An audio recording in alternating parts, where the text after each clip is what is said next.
Vamos a ver entonces un poco de nuestra historia humana, ¿ok? Como tal, vamos a ver el proceso histórico real de la historia bíblica hebrea y vamos a comparar con la historia universal, ¿ok?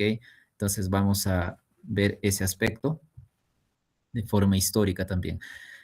Aquí la imagen no se ve muy bien, pero lo que quiero tocar aquí son puntos claves. Ustedes les había mencionado cuando tocamos la historia del Génesis, respecto a las cuatro grandes culturas, estaba Mesopotamia y Egipto del cercano oriente, y en el lejano oriente estaba China y la India. En este caso, el desarrollo histórico bíblico se desarrolló aquí, en esto de aquí, en Canaán, ¿ok? Que forma parte de la media luna fértil, como lo llaman los historiadores. Entonces, como la historia bíblica se desarrolló en esta franja de Canaán, entonces tuvo influencia y tuvo que ver con Mesopotamia, la cultura más grande y más antigua, y también con Egipto, con los egipcios. Entonces, lo que vamos a ver es la comparativa del proceso histórico bíblico hebreo con la cultura mesopotamia y egipcia.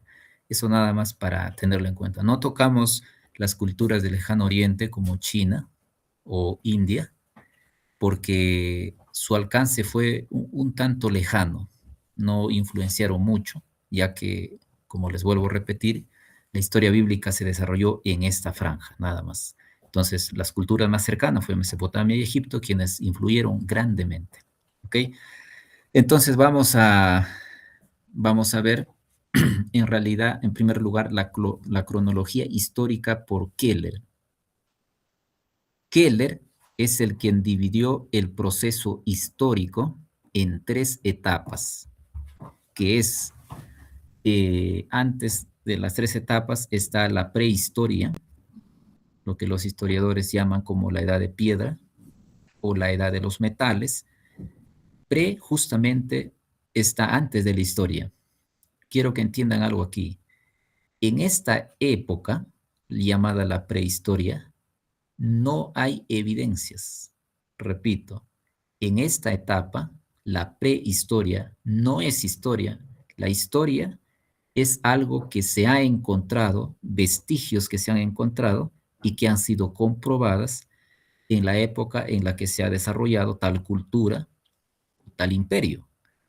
Pero la prehistoria es hipótesis, son teorías que han sucedido, supuestamente, pero que no hay pruebas, no hay evidencias. ¿Y hace cuánto tiempo ocurrió esto? Los historiadores evolucionistas mencionan hace millones de años. De, de esta época, de esta etapa, para que pueda pasar a la historia, tuvo que pasar millones de años. Por tal razón es que no hay pruebas ni evidencias en esta época. Ahora, en cambio de la prehistoria, saltamos a la historia, entonces allí sí hay pruebas, ¿ok? A partir de la historia que está aquí en adelante, son pruebas contundentes que ha sucedido en la vida real y hay pues las ramas de la historia nos ayudan a poder ubicarnos, por ejemplo, la escritura, ¿no? Y algunos otros más vestigios que son parte o son ciencias auxiliares de la historia, nos ayudan a poder ver en qué época existió tal cultura y esto y lo otro. Entonces, según Keller, la historia se divide en tres etapas. Aquí primero, la edad antigua, la edad media y la edad moderna. Últimamente lo agregaron lo que es la edad contemporánea. Este no lo puso Keller porque ya no existió aquí, así que esto lo añadieron. Entonces, esto es la cronología histórica que todo historiador presenta. ¿Ok? Entonces, En la prehistoria no tenemos ninguna evidencia. Vamos a la edad antigua, allí sí hay evidencia. Esta edad abarca del año 3000 o 3500 hasta el año 476. Aquí encontramos pruebas de las primeras escrituras. Por ejemplo, vemos en Mesopotamia, que es la primera cultura en Mesopotamia, vemos la escritura cuneiforme, la escritura más antigua. Si vamos al otro lado, Egipto, vamos a ver la escritura jeroglífica. Entonces, esta época, la Edad Antigua, nos muestra de que sí hubieron personas que vivieron en esta época. Pruebas, la escritura. La cultura más grande, Mesopotamia. Aquí están las famosas escrituras también y las famosas epopeyas que hemos visto de Atrahasis, Gilgamesh, etcétera. Aquí están. Aquí sí hay pruebas. A partir del año 3000 o Edad Antigua, en adelante, se le llama historia. ¿Por qué historia? Porque hay evidencias de que sí existieron estas culturas. ¿Ok? Otra síntesis para que puedas entender, puse aquí. Desde esta época del 3000 al 476, todo este largo periodo hablan de una sola cosa, cualquier literatura del mundo. ¿Cómo se originó el mundo? Teorías como literaturas cosmogónicas, es decir, que múltiples dioses dieron origen al universo, al mundo. Aquí es.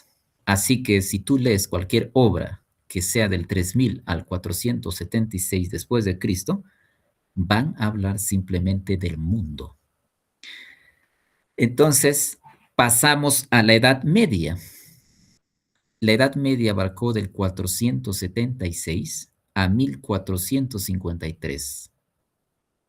Este largo periodo nos va a hablar de Dios, ya no del mundo, sino de Dios. El centro de todo es Dios. Y cualquier obra que tú leas en este periodo te va a hablar siempre de Dios. Aquí ocurrió en 1453.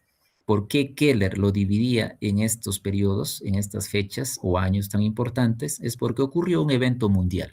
Por ejemplo, aquí ocurrió la caída de Roma, Occidente. Entonces, Keller dijo, marcó un hito histórico, de modo que vamos a ponerlo como una edad diferente. ¿Ok? Entonces, nunca se olviden eso. Edad antigua, el centro es el mundo. Edad media, el centro es Dios. Pasamos a la edad moderna, que abarca de 1453 a 1789. Este periodo habla de quién? Del hombre, ya no de Dios, sino del hombre. Aquí justamente termina este suceso con la Grande Revolución Francesa. Marcó un hito mundial y Keller dijo, vamos a dividirlo en otro periodo. Toda esta época se habló también sobre la famosa Ilustración, los ilustrados. Aquí nacieron los grandes científicos, Isaac Newton, Galileo, Copérnico, todos ellos nacieron aquí, en esta época. Ahora, después de la Edad Moderna, pasamos a nuestra época contemporánea o edad contemporánea, que abarca de 1789 hasta nuestra actualidad. ¿Y qué hablan desde esa época hasta ahora? La famosa ciencia. Hoy todo el mundo habla de la ciencia. Estamos en esta época. Todavía no hay otra época, no ha sucedido, para que podamos pasar a otra época. Por eso algunos lo llaman también como el empirismo. Lo empírico es algo real, algo que tú puedas tocar, palpar, algo de ciencia, ¿no? La ciencia es que tiene que probarse, ¿no? Menciona. Ahora, ¿por qué te menciono esto? Porque si tú entiendes qué sucedió y cuál fue el centro de la edad antigua, edad media, la edad moderna y la edad contemporánea, en palabras tan sencillas como esta, vas a entender cuando yo te hablo, por ejemplo, de la caída, cuando vivió Daniel en el cautiverio babilónico. ¿En qué época estaremos viviendo? ¿Habrá vivido Daniel? Ah, tú vas a decir, el cautiverio babilónico, según la Biblia y según la historia, ha sucedido en el año 604 antes de Cristo. ¿En qué época habrá ocurrido? ¿En la Edad Antigua, donde se hablaba del mundo? ¿En la Edad Media? ¿En la Edad Moderna? ¿O en la Edad Contemporánea? Y tú vas a decir, no, sucedió en la Edad Antigua. ¿Qué fecha? 604 antes de Cristo. ¿Y qué hablaba aquí la gente? Nabucodonosor decía que tenían que adorarle a él como Dios, porque su Dios Marduk era el creador del mundo. Entonces, el conflicto interno y externo, tanto político y económico, fue ¿qué cosa? El tema fue el mundo. En ese contexto, Daniel fue fiel a Dios en no adorar al dios Marduk de Babilonia, sino a su Dios que creó el mundo. Es Yahvé o Jehová. ¿Te das cuenta? Entonces, si tú entiendes el contexto general de la historia, vas a entender las profecías bíblicas de forma sencilla, muy sencilla. Las 2300 tardes y mañana, vas a entenderlo de forma sencilla. El problema es que a veces muchos hermanos de iglesia que necesitan y quieren entender las profecías bíblicas de Daniel 7, 8, 11 y 12, y sobre todo Apocalipsis, capítulo 2, 3, también el capítulo 7, 5, ¿no? 10, no entienden porque no han entendido primeramente el contexto en que se desarrolló. Entonces, por eso es que me ha parecido de vital importancia mostrarles esta pequeña cronología en donde está resumido nuestra historia. Aquí está resumido nuestra historia de la humanidad. Por ejemplo, les hablé de la epopeya de Gilgamesh. Aquí está. Y en la Edad Antigua, donde la discusión era el mundo. ¿Quién creó el mundo? Ahí les mostré los múltiples dioses, el politeísmo. ¿Ves? Ahora pasamos a la Edad Media, vamos a hablar de Dios. Y también está en la historia y en la Biblia. Entonces, esto que les muestro es la cronología de la historia universal que todo cristiano debería saber para entender un poco más la Biblia. ¿Ok?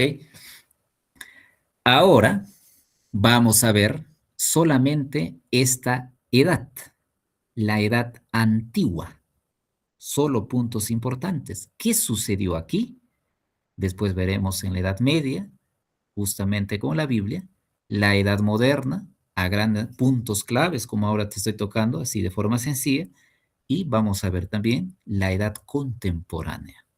De modo que tú vas a entender en 3 clases todo el resumen de la historia de la humanidad. No fechas, procesos, no tanto son las fechas, datos, sino es este proceso evolutivo es el más importante que debemos entender y se debe entender en la historia. Así que ahora vamos a ver así de forma sencilla solamente la edad antigua del 3000 al 476. Muy bien, ahí está la edad antigua, abarcó, como les mencionaba, algunos historiadores lo colocan de 3500, algunos 3000 al 476. Vamos a ver una línea de tiempo. En primer lugar, en esta época, la primera civilización del mundo se ha producido en Mesopotamia. ¿Y cómo se llamaba esa ciudad? Los historiadores lo llaman los sumerios y los acadios. Por eso lo llamaron el periodo súmero-acádico. ¿Y de qué época abarcó?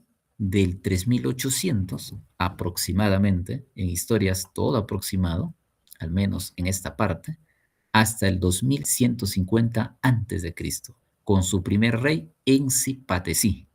No nos vamos a detener explicando la etimología, pero sí es necesario que por cultura conozcamos el primer rey de la historia, Ensipatecín.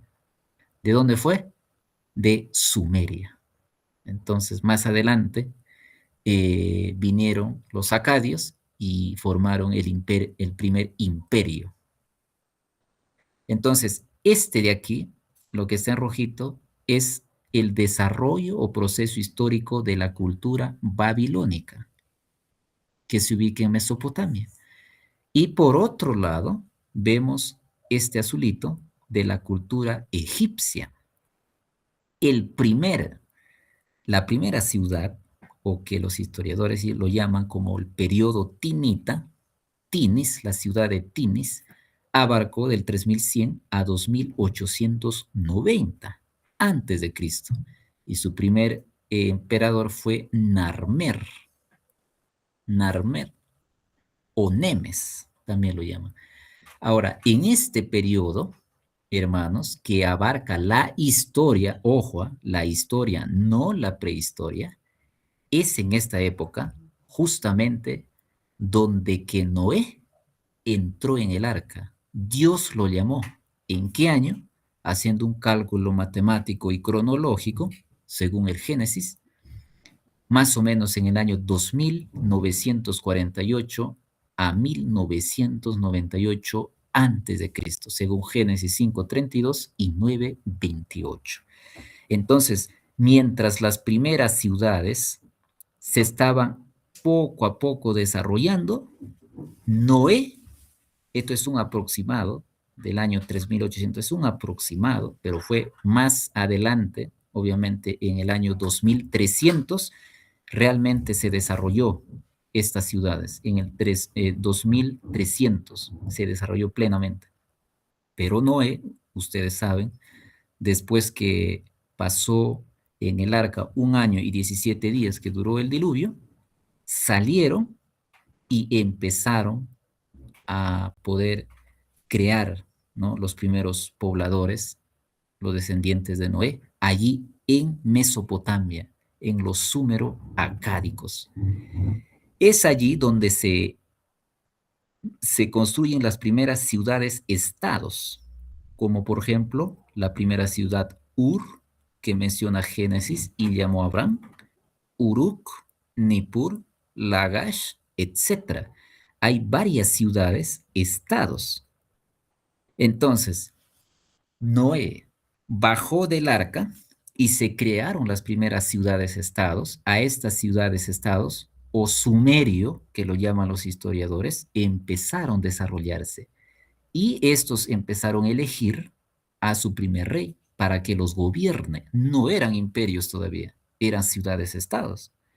Entonces, aquí es donde se desarrolló prácticamente los descendientes de Noé. Los descendientes de Noé. Ahora, una vez que los descendientes de Noé estaban en esa ciudad, entonces ahí empezaron a construir la Torre de Babel. Y cuando la Torre de Babel se alzó y Dios disipó sus lenguas en varios idiomas, entonces ahí empezaron la gente a dispersarse. Me gusta mucho esta imagen, toda esta franja, toda Europa, ¿no? También pasó por Inglaterra. Y recuerdan que aquí el Pangea, lo que hemos visto, los continentes estaban separándose recién.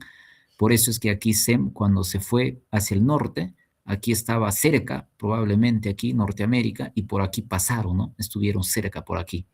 Y se fue también los descendientes de Sem por la India. Y los descendientes de Jafet se fueron un poco más al occidente, ¿no? O al oriente, un poco al occidente.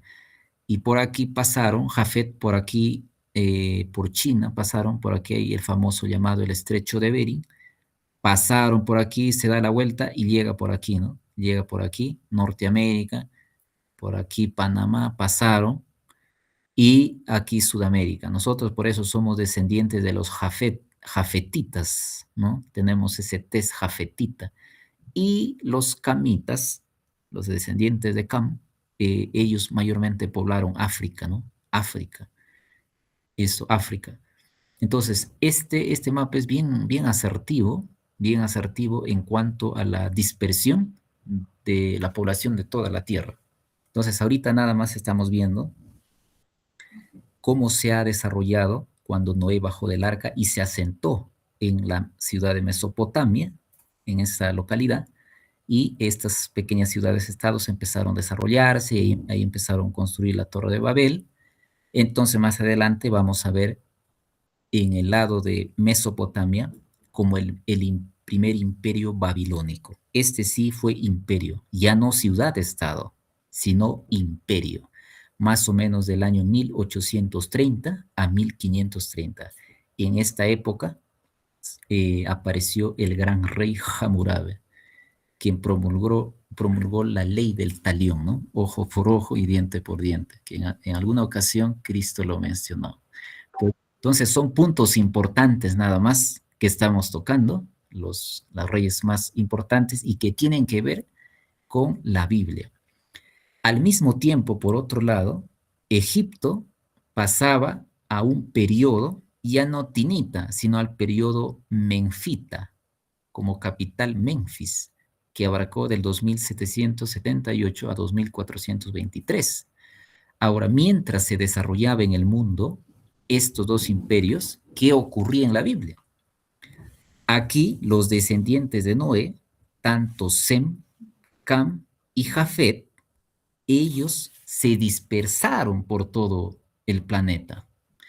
Y Sem más o menos vivió desde el 2446 a 1846 antes de Cristo, según la Biblia, ¿no? Ahí está Génesis 5:32 y 11:10. Cam y Jafet, lo mismo en esa época. Y ellos se dispersaron por todo el mundo. En este periodo, justamente, ¿no? Estamos viendo qué es lo que estaba sucediendo en el mundo y qué es lo que estaba sucediendo en la cultura hebrea. En esta época es donde Dios llama a Abraham. ¿De dónde? De Ur, de la primera ciudad. Sí se dan cuenta de que el paralelismo en que la historia menciona las primeras ciudades de Ur, Uruk y otras ciudades, y de ahí, a partir de esto, de estas ciudades mencionadas, aparece la historia, que hay evidencia que sí existieron, también aparece la Biblia con Abraham, que Dios lo llama de Ur, porque ahí se habían asentado los descendientes de Noé, con Sem, Cam y Jafet, con diversas lenguas. Entonces, esto nos ayuda a entender que la narración bíblica no es un mito, es algo histórico que se comprueba. Y Abraham vivió más o menos del año 1996, es decir, cuando yo nací, pero en este caso antes de Cristo, a 1821, ¿no? Con 71 años, Abraham fue llamado por Dios. Entonces, en este periodo, tanto el periodo de Memphis estaba en potencia, un aproximado, ¿no? Más o menos estaba desarrollándose Egipto, y también ya estaba desarrollado la cultura babilónica, mucho más avanzado. Es allí donde que el proceso histórico de los babilonios avanza, ¿ok? El primer imperio babilónico cayó y apareció otro imperio más poderoso, también en la misma región, porque se llama el imperio asirio, que sí menciona la Biblia, que abarca de 1350 al 623, y su rey más poderoso fue Sargón II. Por otro lado, vemos también al imperio egipcio, el imperio tebano, que estaba en Tebas, su capital, del 2065 a 1785.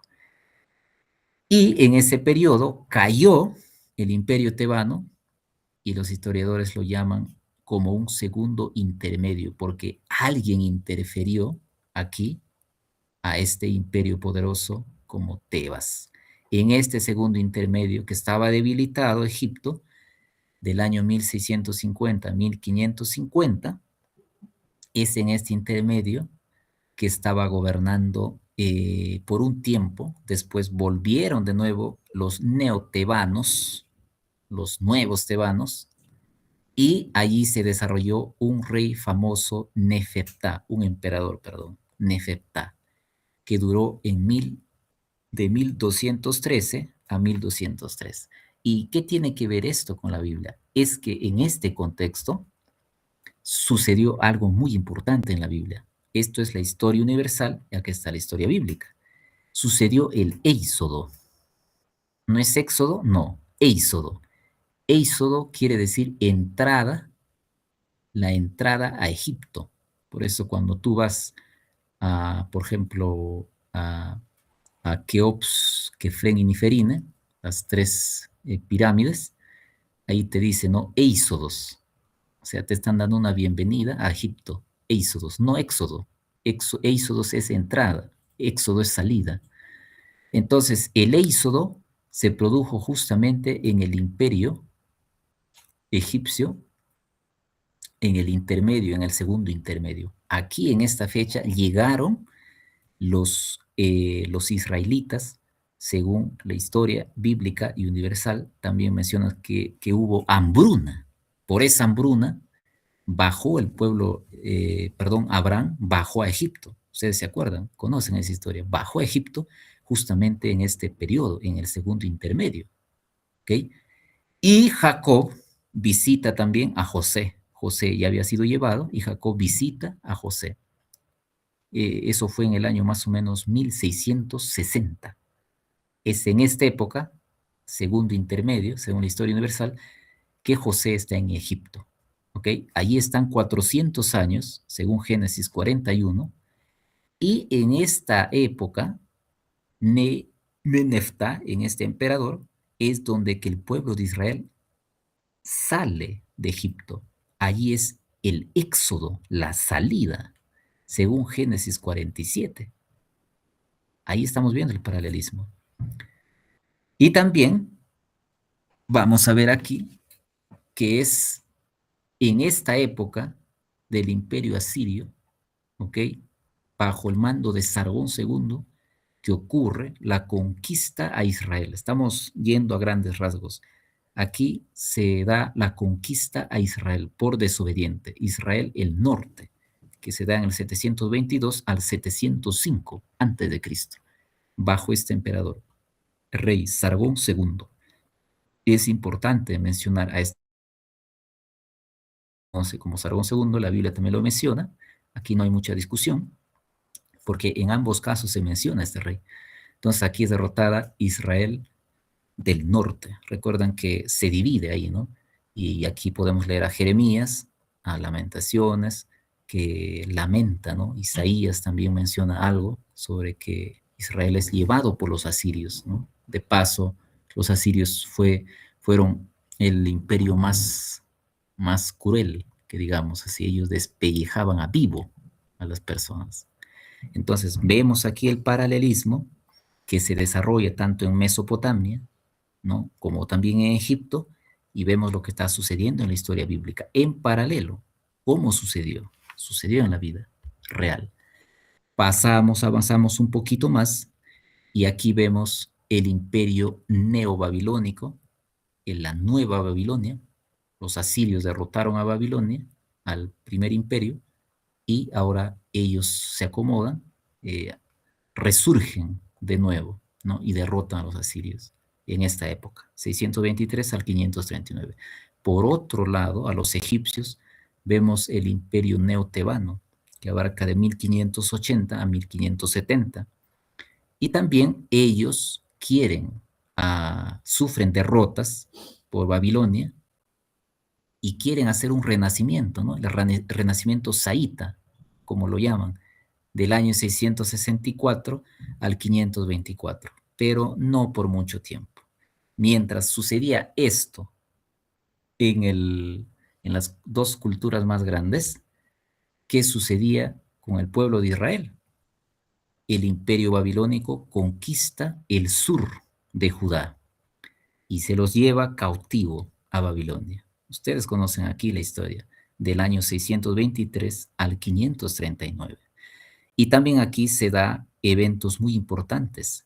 Aquí comienza en este periodo que estaba reinando el imperio neobabilónico, comienza también la reconstrucción del Templo de Jerusalén, del año 457 a 1844, que abarca el inicio de las 2300 tardes y mañanas, según Daniel 8:14.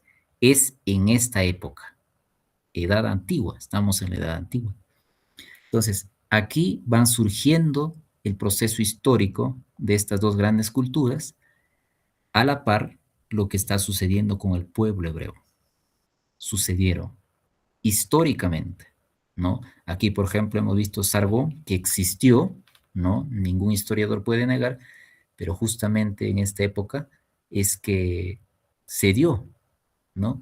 Se dio que el éxodo, ¿ok? Entonces, hay un paralelismo muy fuerte, un vínculo muy estrecho en la historia universal y la historia bíblica. Y avanzamos finalmente con la invasión persa. La invasión persa por Ciro el Grande en el año 539 invaden a los babilonios y aquí se acaba para siempre el tremendo imperio que duró por más de 2500 años. Y ya la Biblia lo decía, nunca más será levantada Babilonia, polvo será y guarida de zorros y chacales serán. Y hasta ahora no se ha levantado esto. Aquí terminó. Pero también, por otro lado, los egipcios también fueron invadidos por los persas, más adelante por los griegos en el año 331 y finalmente por los romanos en el 168 en la batalla y famosa llamada Pidna, hasta el año 31. La última emperadora Cleopatra murió y aquí se acabó para siempre el imperio egipto. Liquida a Egipto justamente en este año, antes de Cristo. Y allí nada más, en el 27, después, antes de Cristo, surge el imperio romano como imperio en el año 27.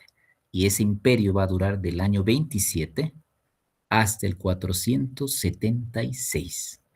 Acabamos con el imperio mesopotámico o babilónico y se acaba el imperio egipcio. Pero, ¿qué sucede con el pueblo hebreo? Sigue. En este periodo, surge el helenismo.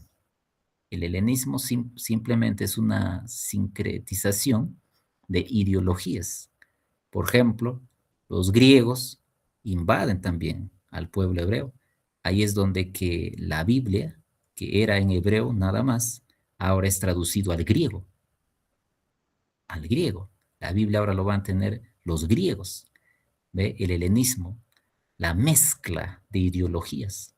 También existe y se dio las revueltas macabeas. Hubo guerra entre judíos, macabeos, y también se da que Roma sube al poder. Roma sube al poder. En esta época también, hasta el 476 después de Cristo, nace Cristo en el año 4 antes de nuestra era. Cristo nace en esta época, en el año 4 antes de nuestra era. También aquí se da la persecución a los primeros cristianos y se da el comienzo, en el siglo I, se da el comienzo profético de Apocalipsis 2 y 3, donde menciona las 7 iglesias. Cada iglesia representa una etapa, ¿ok? Y las 7 iglesias representan una etapa específica, que vamos a verlo un poco más adelante. También el capítulo 6, capítulo 8, el 11 y también Daniel capítulo 7, 8, 9 están desarrollándose, ¿no? En este contexto. 11 y 12. Entonces, esto de aquí, apreciados hermanos, es necesario entenderlo para ver el paralelismo de la historia universal, qué es lo que estaba sucediendo fuera del pueblo hebreo, de la historia bíblica, en comparación con los sucesos de la historia bíblica. Entonces, esto es importante entender para decir, cuando yo leo, entonces la historia de Noé, la historia de Sem, de Abraham, el Éxodo, Me voy a estos periodos y estos me van a ayudar a entender, o cuando leo mi Biblia, yo digo, ¿qué estaba sucediendo en el Éxodo? Ah, ya, estaba sucediendo que cuando Abraham entró al pueblo hebreo, estaba sucediendo el segundo intermedio. Pero ¿qué es lo que estaba sucediendo en Egipto? ¿Por qué lo llama segundo intermedio? Entonces voy a una literatura egipcia y leo y entiendo la geografía y voy a entender un poco más a nuestro querido Abraham. Voy a entenderlo mejor, porque Abraham va a estar un tiempo en Egipto. Y para entenderlo a Abraham, tengo que entender a su entorno también. ¿Ves? Entonces, estos eventos, lo que ha sucedido, nos ayudan a entender y estamos yendo a la par tanto la historia universal como también la historia bíblica. Y aquí, en la edad ya media, vamos a entender, como les mencioné, qué tiene que ver la historia universal, lo que ha sucedido con la Biblia. Por ejemplo, el caballo blanco. ¿Por qué el caballo blanco? ¿Qué es lo que estaba sucediendo en la historia universal? Y tú vas a entender los puntos importantes de la historia universal y con la Biblia y van a encajar. Por ejemplo, un ejemplo para terminar. Por ejemplo, el caballo negro. ¿Por qué el caballo negro? Ah, vamos a entender en qué época, de qué época a qué época dura el caballo negro. Ah, me voy entonces a la historia universal. ¿Edad antigua o edad media o moderna? Ah, me voy a la edad moderna. Hablan del hombre. ¿Y por qué oscuro?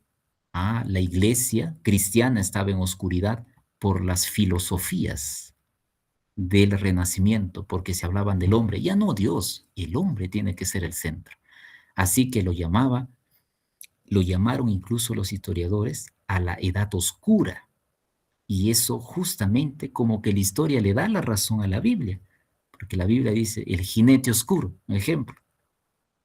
Entonces, el jinete oscuro, oscuro es algo que tú no ves. Los cristianos estaban confundidos en esa época. Entonces, si me dejo entender, nos ayuda a entender qué es lo que estaba sucediendo en el mundo para entender la historia bíblica un poco mejor. Y allí se desentrañan las profecías de forma automática, por así decirlo. Entonces, hermanos, eso es el pequeño repaso a grandes rasgos de la importancia de comprender la historia universal en su contexto con el proceso bíblico histórico.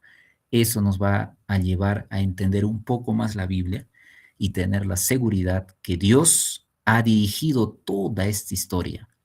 Y quiero hacer un llamado. Si Dios ha dirigido toda esta historia, hermanos, Dios también puede dirigir nuestra historia. O sea, Dios no solo se preocupa por la historia universal, Dios rige la historia del mundo.